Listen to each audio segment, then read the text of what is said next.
네, 지금 국회에서는 김명수 대법원장 후보자 인사청문회가 열리고 있습니다. 김 후보자의 이념 성향을 놓고 공방이 벌어지고 있습니다. 이번엔 국회에 취재하는 강희경 기자 연결하겠습니다. 강 기자 나오십시오. 네, 국회입니다. 네, 청문회 상황 자세히 전해 주시죠. 네, 오늘 오전 10시부터 김명수 대법원장 후보자에 대한 인사청문회가 진행되고 있습니다.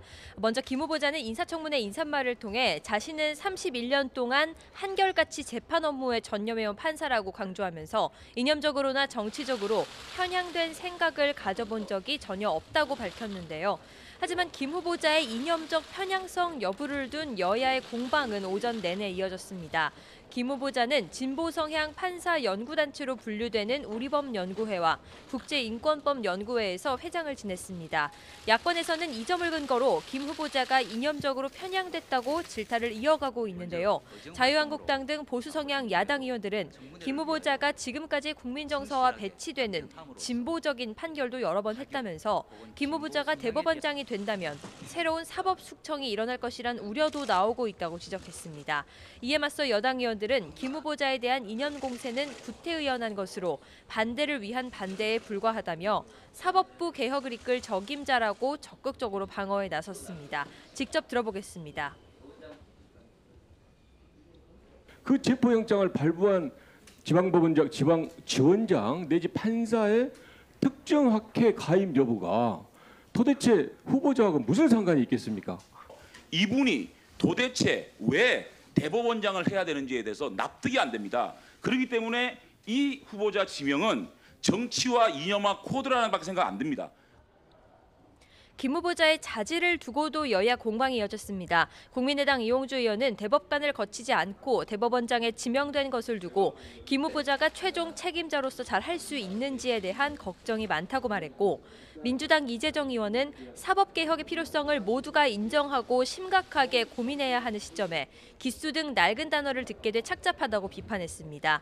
오후에는 어제 정치 분야에 이어 외교 통일 안보 분야에 대한 대정부 질문이 예정돼 있습니다. 특히 정부의 한반도 운전자론 등 대북 정책을 두고 자유한국당과 바른정당 등 보수야당의 질타가 이어질 것으로 보입니다.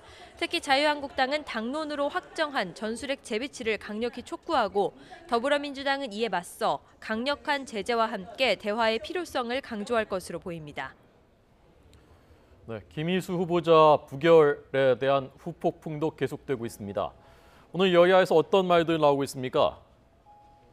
네, 더불어민주당 우원식 원내대표는 부결 결과가 국민께 송구스럽다면서 여소야대 사당 체제에서 집권 여당이 부족한 모습을 보였다고 고개를 숙였습니다. 다만 부결 순간 본회의장에 울려 퍼진 자유한국당의 환호, 또 주도권을 잡았다고 뿌듯해하는 국민의당의 모습이 국회의 현실이라며 깊은 자괴감을 느낀다고 비판했는데요. 민심을 따르는 국회를 만들기 위해 더 깊이 고민하고 더 결연한 자세로 임하겠다고 말했습니다.